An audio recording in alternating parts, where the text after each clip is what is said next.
anos, como repórter. E assim, é um leão por dia. Mas assim, essa mudança, eu acho que veio num momento crucial, assim, da minha carreira, porque eu sempre poupei, você viu no livro, né, Me Poupe, inclusive, enfim, dá pra baixar, que é mais barato lá na Amazon, e tal. Eu sempre poupei dinheiro, desde criança. Eu era uma criança estranha, né, bem atípica, mas vamos lembrar que tem tudo a ver com o que a gente tá vivendo hoje. Eu tinha 7, 8 anos de idade, década de 90, comecinho de 90, 91, 92, auge da inflação, quase 2.000% de inflação ao ano, e cheguei para os meus pais, falei: "E aí, eu tenho uma poupança para comprar um carro?", porque tinha uma menina da escola que disse que tinha, sabe, tipo, toda escola tinha aquela que era um pouco mais rica, assim, a gente era classe média, tipo, não faltava nada, mas não sobrava absolutamente nada. Era viver hoje e amanhã vamos ver o que que vai dar, inclusive nesse auge da inflação. E meus pais falaram: "Meu, cresce e aparece, meu, tem nada pra você aqui". E aí aquilo ficou na minha cabeça, eu comecei a guardar dinheiro com 7, 8 anos de idade.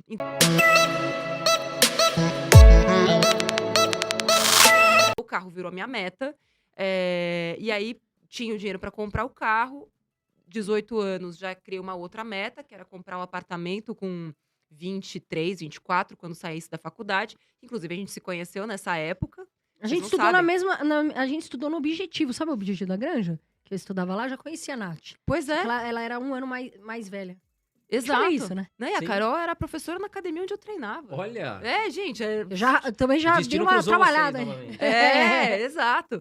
E aí ali eu já estava fazendo, né, meus investimentos, comecei a investir com 18, inclusive na academia que eu frequentava, tinha um rapaz lá que começou a falar pra mim sobre clubes de investimento.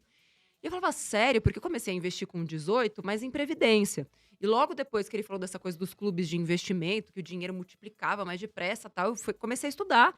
E aí coloquei, tipo, todo o dinheiro que eu tinha num fundo, que não era esse clube, era outro, porque esse clube estava fechado. Botei todo o meu dinheiro, porque eu sabia aquilo que eu queria. E eu nunca me faltou dinheiro. Mesmo começando igual um monte de gente, eu sempre tive mais dinheiro, porque as pessoas ao meu redor, seja porque eu negociava salário, porque eu fazia renda extra, porque eu trabalhava em 3 lugares diferentes. Então, nunca me faltou dinheiro, muito pelo contrário, o dinheiro sobrava, sempre. E eu, né, dentro do mercado de trabalho, quando eu comecei a trabalhar no SBT e depois da Record, eu via que tanto pessoas que ganhavam muito, muito pouco, até pessoas que ganhavam muito, muito, muito, existia um recorte comportamental muito semelhante, independentemente de renda. As pessoas gastavam mais do que elas podiam com coisas inúteis. Não é tipo, não, não era subsistência, era brusinha, era tênis de R$ 600, sendo que a pessoa ganhava 600 na época, e eu achava aquilo um absurdo. E eu falei: "Bom, eu preciso fazer alguma coisa pra mudar esse comportamento, porque essas pessoas elas estão cegas, elas estão indo por um caminho e elas não estão vendo o que tem lá na frente, mas eu tô", porque eu via, né, como jornalista, a pirâmide etária, eu sabia já da crise previdenciária já desde 2008, que assim, o Brasil estava indo por um caminho muito ruim, que em 2040 aproximadamente a gente ia ter mais idosos do que crianças e que a gente estava assim, a gente estava indo para um abismo e ninguém estava vendo, eu me sentia meio que maluca. E aí foi aí que eu sugeri fazer um quadro, aproveitar que estava lá no Hoje em Dia, né, o programa que eu trabalhava, né, como repórter na Record, sugeri um quadro de transformação financeira. Eu sempre fui apaixonada por entretenimento, por realities de transformação. Falei: "Por que não fazer um reality de transformação para as pessoas? Pegar gente endividada e transformar essas pessoas em investidoras em 4 semanas", um negócio bem uau, assim. E foi aí que tudo começou, porque, né, o diretor do programa falou: "Olha, Nath, sua ideia é tão boa, que o apresentador vai fazer". Nossa, que Quer dor no dizer, coração. ela Nath conta isso no livro dela, né, ela É, montou um projeto, aí você exato. vai com o projeto, né, toda feliz que você já aconteceu tanto isso comigo na TV também, Pois Nath? é, Você dá normal. uma ideia, ou a pessoa fala: "Ah, não, sua ideia é horrível", É. né, e aí você sai: "Pô, tudo bem", ou você vem com uma puta ideia, aí depois você vê que outra pessoa tá fazendo. Pois é, Mas e mas eu aí? acho que esse foi um momento chave, assim, sabe. Eu até conto no livro que foram esses 2 nãos que me forjaram, assim, sabe. Porque eu fiz uma pergunta, eu escolhi não ter ódio, não ter ranço. Todo mundo fala: "Ai, hoje esse chefe", falei: "Gente, eu não penso sobre isso", porque não é sobre você se vingar e sobre aquele que te puxou o tapete, não, tipo, é sua escolha. Eu decidi ser a maior influenciadora de finanças do Brasil naquele momento, porque ele falou pra mim, eu perguntei: "Por que eu não?". Ele falou: "Porque você não é uma especialista". e o outro é. Tipo, você é só uma repórter. Tipo, senta lá, Cláudia, assim, sabe? Sim. Falei, bom, mas naquele momento que ele me deu o argumento, ele também me deu uma chave. Eu falei, então eu preciso de um carimbo? Beleza, então eu vou virar a maior especialista em finanças do Brasil. E aí eu comecei a estudar, ganhei prêmio nacional de planejamento financeiro lá pelo IBCPF, que hoje é Instituto Planejar. Comecei a estudar economia comportamental e prêmio. Mas eu continuei lá, porque isso foi 2012. Eu fiquei 3 anos tentando fazer esse projeto dar certo lá dentro. E era sempre tipo, isso não é importante. E as pessoas na TV falam assim, né? Tipo, o seu projeto não é importante. Vai lá cobrir, sei lá… Aquela matéria tal, Aquela né? matéria lá, nada a ver. O alagamento da Marginal. O alagamento da Marginal é muito mais importante do que esse seu quadro com potencial de transformar o Brasil. Sabe? De Tipo, mudar as era isso. pessoas, né? Terem um Mas eu planejamento continuei financeiro. com isso na minha cabeça. E eu criei um projeto paralelo. Então, eu usei aquilo que eu tinha mandado, coloquei o projeto na Biblioteca Nacional, comecei a bater em todas as portas de produtoras, de emissoras, de TV a cabo, TV aberta, TV do interior, rádio pequeno, médio, grande. Não. Tipo, 3 anos de portas batendo na minha cara. Quando eu achava que tava perto, não vai. Aquela coisa começa a esfriar, a pessoa começa, tipo, a, sabe, ser mais evasiva. E aí eu falei, quer saber? Eu vou criar meu blog. Aí primeiro criei um blog, né? Peguei o nome do projeto lá, que eu tinha colocado, né, do programa Me Poupe. Me Poupe era o projeto do programa, do reality que eu tinha criado. Não era pra ser a empresa. Falei, mas esse nome é bom, né? Tipo, eu que tinha criado e tal. Deixa eu dar o nome desse blog de Me Poupe. Beleza. Isso foi, acho que em fevereiro de 2015. Quando foi junho, falei, quer saber, esse negócio de YouTube tá bombando, tinha Kéfera, Felipe Neto e etc, tal, canais com 1 milhão de pessoas. O maior canal de finanças da época tinha 40 mil inscritos. Falei, então eu vou fazer um canal do YouTube pra mostrar pro meu chefe da TV que eu sou capaz de fazer isso que eu tô querendo fazer. Foi por isso que eu fiz o canal do YouTube, não era pra… ser o maior canal de finanças do mundo, era pra provar pra ele, porque assim, provando pra ele, eu ia conseguir ter o meu espaço na TV que eu queria. Também não deu certo. E aí, quando foi dezembro de 2015, veio uma corretora de valores, bateu na minha porta, mandou um e-mail, eu vi ali uma oportunidade, fiz um plano de comercial que eu nunca tinha feito na vida. Falei, não, mas eu vou fazer de conta que eu sei fazer um plano comercial e vai dar certo. E aí, fiz lá a proposta, eles aceitaram, fechei um contratinho de 1 ano. Falei, ufa, agora eu tenho 1 ano pra fazer essa merda dar certo. E fazer esse negócio decolar. A galera ficou louca, acharam que eu tinha ficado maluca. Imagina, pedindo demissão de uma TV, com cargo, ganhando bem, salário e tudo mais. Mas eu tava tão infeliz. Então, e outra, pra mim, poder mudar a vida das pessoas, aconteceu algo muito fatídico que eu conto no livro também. Eu me separei em 2014. E naquela mesma semana eu tava fazendo uma reportagem sobre violência doméstica. E eu descobri que a maioria das mulheres que acaba se submetendo a esses relacionamentos, isso acontece por causa da dependência financeira.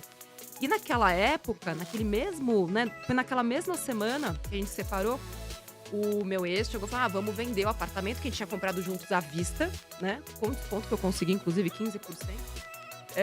Vamos vender e cada um fica com a sua parte. Deus que me livre, tipo, aquele apartamento era a minha liberdade, era a minha vida, assim. E aí eu fui olhar, né, nos meus investimentos e eu tinha dinheiro pra comprar a parte dele. E, assim, é como se naquele momento, tudo que eu vivi, minha vida inteira, as pessoas dizendo que eu era muquirana, mão de vaca, esquisita, ET, até meu ex-marido, tipo, existia um certo bullying, assim, sabe? Falei, olha só aquilo que eu consegui, porque eu soube ir contra a manada, sabe? Mesmo as pessoas dizendo, mesmo todo mundo falando, tipo, cara, não tem preço você poder literalmente comprar a sua liberdade. E ali eu vi mulheres que, por não ter esta consciência, não ter este conhecimento, estavam presas. Imagina, a mulher estava no esconderijo e eu tive que cobrir a voz dela, cobrir a face dela, não podia nem mostrar, porque se por acaso o cara reconhecesse a voz e o lugar onde ela estava, essa mulher ia ser assassinada no dia seguinte. Então, assim, nessa hora, eu percebi como os meus receios de pedir demissão, eram pequenos, assim, sabe? O que era o meu medo de não dar certo perto assim, do que tava do outro lado? O quanto custaria para aquela mulher a minha escolha de não fazer uma escolha difícil, sabe? E é o que eu tenho feito desde então. Nossa, muito, muito importante isso que a Natália falou, porque a gente sempre prega isso, sabe, Natália? Viva um degrau abaixo, né? Porque vamos supor, a pessoa começa a ganhar, ela ganha R$2.000 e vive com R$2.000. E tá tudo bem. Uhum. Do nada ela passa a ganhar 5. Mas ela tava vivendo bem com 2. É um exemplo, né, Sim. de valores hipotéticos. Mas não, ela vai gastar os 5. Aí sobe pra 10, ela não se contenta em ficar no 5 e tentar juntar algo pro futuro dela. Ela quer gastar 10. Só que aí do nada, esses 10 que ela ganhava vira 5. Só que pra baixar o custo de 10 pra 5 é muito difícil. Exato. Então é importante que a Natália falou, tem que juntar dinheiro e é muito importante. E falando sobre hábitos, E Nath, investir, né? Principalmente. investir bem. Porque nada adianta, quer dizer, você tá fazendo. Guardar embaixo do colchão. Não, você tá né? fazendo um esforço lá, tipo, sobre-humano pra investir todos os meses, porque vamos lá, precisa ter consistência. E o seu dinheiro fica morto. Ou pior, Exatamente. na poupança. Quer dizer, pior. Perdendo pra inflação, né? Morto é pior, né? Enfim, debaixo do colchão é pior. Mas poupança, sendo que a gente vive no país onde qualquer pessoa consegue ganhar muito dinheiro na renda fixa, assim, sabe? Exatamente. E, enfim. E aí eu queria te perguntar, a gente falou sobre hábitos, né? Você falou muito sobre a questão dos seus hábitos que você teve mais jovem. Quais são os piores hábitos que você enxerga hoje nos brasileiros? Ai, ai. Olha, são tantos, né? E antes, né, da galera começar a falar isso só existe pra quem é rico e tal. Então, acho que a primeira coisa parte das nossas crenças. E não tem nada a ver com crenças limitantes, não. No Brasil, a gente desconfia e a gente aponta o dedo pra quem ganha muito dinheiro. Não sei de onde a gente tirou isso, não sei de onde vem, mas a gente costuma recriminar, inclusive criminalizar, apontando o dedo pra quem ganha muito dinheiro, como se aquela, se ganhou muito dinheiro, deve ter feito alguma coisa errada. Mas também a família. Mas também a família. Vocês têm noção do quanto que eu ouvi isso? Tipo, de lá até aqui, inclusive de colegas jornalistas, assim, sabe? Então a gente tem essa aura, assim, do tipo. Primeiro, se eu nasci pobre, vou morrer pobre. Eu não posso sair dessa condição, o que também não é verdade quando você tem acesso a conhecimento. E hoje existe conhecimento da melhor qualidade de graça aqui no canal de vocês, no Me Poupe, sem contar toda essa leva de excelentes influenciadores, né, de finanças, educação financeira. Que vem crescendo. Sem graças falar a sobre Deus. empreendedorismo. Hoje, qualquer coisa que você quiser aprender, você aprende de graça no YouTube. De matemática, geografia, corte e costura, maquiagem, tudo. Tudo. Não existe nada que você não possa aprender se você tiver uma boa curadoria e souber continuar, né, aprendendo cada vez mais. Então, eu acho que esse hábito também de não aprender, acho que são contra-hábitos o problema, não é nem hábitos. É o hábito de fazer sempre o mais simples, o mais fácil e o mais confortável. É o hábito de ligar a TV e ver novela, em vez do hábito de ler um livro. Assim, como que as pessoas querem se desenvolver financeiramente se vendo novela da Globo? Verdade. E você vendo da Atena? Quem é que vai enriquecer naquela porcaria? Exatamente, concordo com você. Não tem como. E outra, tipo, a sua cabeça, ela começa a ficar paranoica num grau. Gente, minha vida começou a mudar quando eu parei de assistir TV. Eu trabalhava na TV, mas eu não assistia, porque... E eu tentava, assim, também de uma forma sobre-humana, fazer conteúdos e matérias que quem tivesse do outro lado pudesse aprender alguma coisa com aquilo, sabe? Ou pelo menos ter uma esperança, assim, sabe? Porque se a gente continuar colocando sangue, violência e não mostrando que existe um país bom, que existem exemplos positivos e que tem muita coisa que dá certo, a gente é levado a acreditar que só quem é ruim Que existe, né? vence. A pessoa acaba ficando até sem esperança. Exato. Né? De repente mudar o projeto, de ter uma família. Exato. Isso não é né? verdade. Você não só pode dar certo e vencer na vida, como pode ficar muito, muito rico. Licitamente. Com muito esforço. Dá pra ficar rico rápido? Dá. Com sacanagem. Dá pra ficar rico devagar, trabalhando, ganhando cada vez mais valor, investindo cada vez melhor? Dá também. Mas se você quer isso do dia pra noite, esquece. Aí não vai ser aquela possível. famosa escolha, né? Cada escolha você vai ter um caminho, você vai ter que seguir um caminho, são escolhas, né? Exato. Então eu sempre falo sobre isso. Isso até me lembra um pouco quando eu saí da TV também, eu te entendo e me vejo muito, porque eu trabalhava num programa, né? Um programa de TV, na TV eu fiquei 8 anos, nesse programa eu fiquei 5. E nessa época eu falei, meu Deus, a gente fica com medo, porque você tem ali, né, as suas propagandas garantidas, o seu dinheiro. E aí eu falei assim, bom, eu não quero mais continuar. Minha saúde emocional não aguentava. Eu vinha, né, tendo síndrome do pânico, até falo muito sobre isso com as pessoas, porque eu sei que elas têm essa sensação de, eu não posso sair, eu preciso ficar doente. E eu vejo muitas pessoas ficando doentes, né, ansiedade, depressão. E aí, nesse dia, eu falei, bom, vou contar pro André. Era a primeira pessoa que eu ia lá, né, e contava. Eu falei, ele vai me matar, pensando, né? Porque a gente tinha muitas marcas, né? A gente tinha campanhas grandes. Uhum. E aí eu sentei com meu irmão no sofá, falei, André, eu pedi a conta. Ele falou, você se sentiu mal? Eu falei, minha saúde não tá mais aguentando. Ele falou assim, não, a gente vai estar junto lado a lado. Não importa o que você for fazer. E aí, realmente, poxa, foi um alívio. Aí a gente começou, né? O André falou, o André trabalhou 10 anos. Ele falou, não, vamos falar sobre educação financeira. A gente se uniu. E aí, poxa, todo mundo me chama de louca também. Lembra, André? A Carol é louca, a menina tá falando de coisa que ela não entende, vai abrir. E eu falei assim, bloco. Uou, continuei. Então, por isso que eu vejo muito isso, essa força, essa coragem que um dia você me falou lá no podcast, eu também vejo em você. Agora, o que eu acho também, pessoal, que eu vejo, não sei a Nath.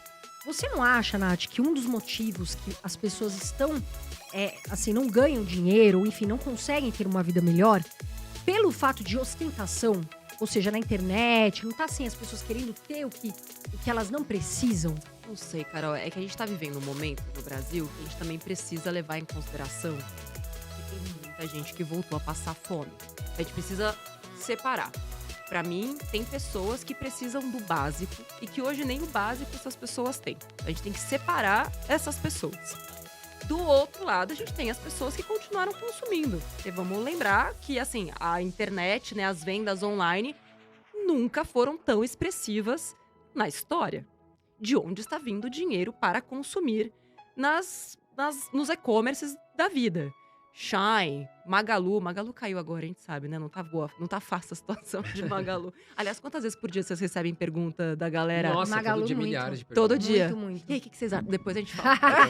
Fica até o final Até o do vídeo final aí. a gente vai Até falar. o final a gente fala. Então, vamos separar isso primeiro, que é uma questão que eu acho que é muito mais de política pública. Agora, a galera que consegue consumir, né, que tem capacidade de entrar num e-commerce e comprar, esses têm muito mais uma questão de comportamento e de descontrole, que não é algo, não é uma doença, porque também precisamos separar. Tem uma galera que é compulsiva, que também separamos, mas tem a galera que não tem vergonha na cara mesmo, né?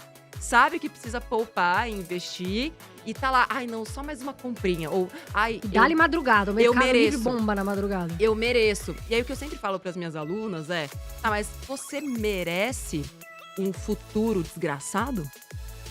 É isso que você tá dizendo que você merece? Porque assim, essa escolha que você tá fazendo agora, de mais uma comprinha, ela vai te satisfazer? Quanto tempo vai durar essa satisfação? Porque é tudo comportamento, é tudo psicológico. Quanto tempo dura a sensação de prazer daquela compra? E a gente sabe, né? Nosso cérebro, ele emite essas ondas, né? Os neurotransmissores de prazer, para que na hora que você aperta o botão de comprar, ufa, alívio. Mas será que não existem outras situações que podem gerar a mesma sensação de alívio, porém que não vai te levar para baixo? Então, inclusive, teve um reality que a gente conseguiu fazer esse paralelo com o trabalho voluntário. A menina descontrolada lá do reality, Natália, inclusive, um beijo pra ela.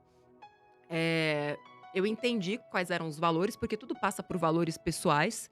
Então, eu entendi que nos valores dela tinha muito essa questão de entrega, de doação. Ela gostava muito de poder colaborar. E aí, eu falei, vamos fazer só uma troca. Durante esse mês, você não vai fazer compras por impulso e você vai trocar por trabalho voluntário. E daqui a 1 mês, 30 dias, você vai me dizer se você sentiu falta. E ela chegou no final dos 30 dias, dizendo que foi o período mais feliz da vida dela. Ela conseguiu preencher aquela lacuna com algo que realmente preenchia, de fato, né, a essência, porque às vezes a galera acha que dinheiro é sobre dinheiro, e não é. É sobre autoconhecimento, é sobre você saber seus próprios valores pessoais, o que de fato é importante pra você. Se você tá seguindo um comportamento de manada e fazendo algo só porque seus pais disseram que você tem que fazer, porque seu marido disse que você tem que fazer, ou porque a sociedade disse que você tem que fazer ou comprar. Então, na hora que você para e começa a estudar você próprio, entende, tá, o que é mais importante pra mim? É liberdade, é realização, é status, é família, é segurança. Quando eu coloco isso tudo de forma hierarquizada e faço a conexão com aquelas minhas metas, eu começo a entender que, olha, talvez uma casa não seja tão importante. Talvez mais um sapato não seja tão importante. Para onde será que esse dinheiro poderia ir que me preencheria muito mais? Então, essa chave que a gente começa a mudar com o método. Então, define suas metas, entenda se essas metas têm a ver com seus valores pessoais, faça um bom diagnóstico do presente e vamos criar um planejamento para a gente poder chegar nessas metas, investindo melhor, poupando e ganhando mais também. Porque não dá pra gente querer ter uma vida financeira próspera só poupando, porque ninguém aguenta ficar cortando, ainda mais com a inflação do jeito que tá. Você vai ter que ganhar mais, não tem jeito.